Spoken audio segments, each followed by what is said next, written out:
Hello friends, Mel Jeffcoat here, and as always I am working to resurrect the medieval philosophy known as the Lullian Art, which is a way of analyzing problems and coming up with answers. But today, instead of continuing on with teaching the Lullian Art, I'm going to step back for a moment and talk about why you might want to learn this medieval and classical philosophy.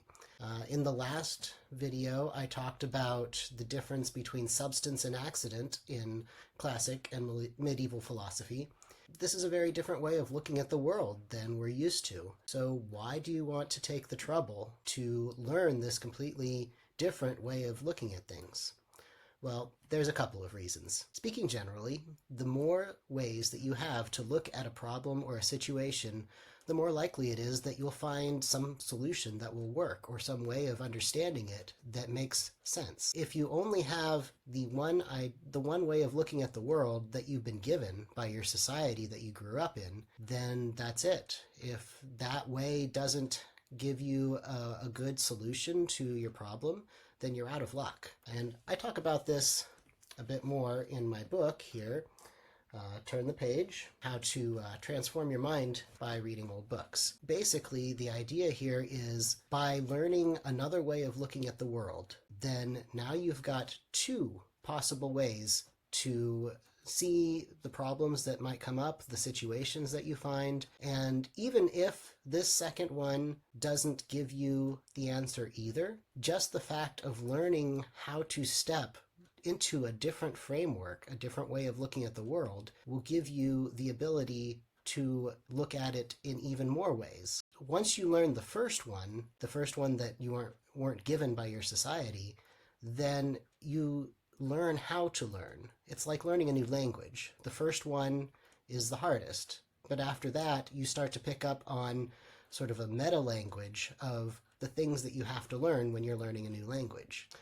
So learning a new philosophy, learning a new way of looking at the world is the same sort of thing. So let's look at something a little bit more specific though, because it turns out that this idea of substance and accident is actually relevant to the world that we live in. We just don't use these words for it, but the questions that it deals with are real questions still in this world. So recently, there's been big news articles, headlines about how dire wolves have been brought back from extinction.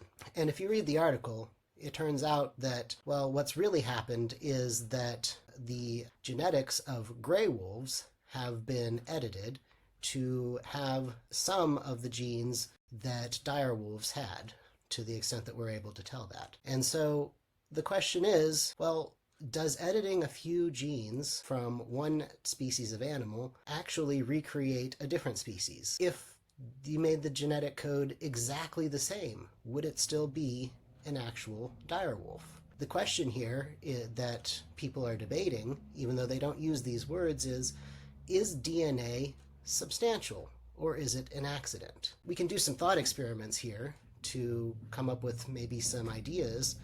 I don't think it's settled by any means, but it's something that you can think about and come up with a solution for yourself. So taking a look at identical twins, those are people or animals who have identical DNA. They came from the same fertilized egg to begin with that split in half, and yet they are two separate people. And while they do have similarities, often, even if they've been raised in different families, as there have been studies on twins that were separated at birth, they're also separate people. They're not both the same person. They have their own likes and dislikes, and whatever similarities they have are about what you would expect for just normal siblings. So I think that that suggests that DNA, while close to being substantial, because it's true, if you change the DNA, then you change how a creature looks. To some extent, you can change how they act. But it's not fully substance because of the fact that the people with the same DNA are still different individual people. And while we haven't gotten to the point of cloning people, I expect that clones, if that ever happened, would also be individual people. Now, there are sci-fi stories that posit that that wouldn't be the case, that clones would become sort of like individual elements of a hive mind. So, each individual clone is the same person, just expressed in a different body. So, but that's science fiction. What we've seen in the real world is we have not seen anything like that. But, it's an open question. It's an open debate. What is substance? What is accident? What matters for what we actually are and what we see?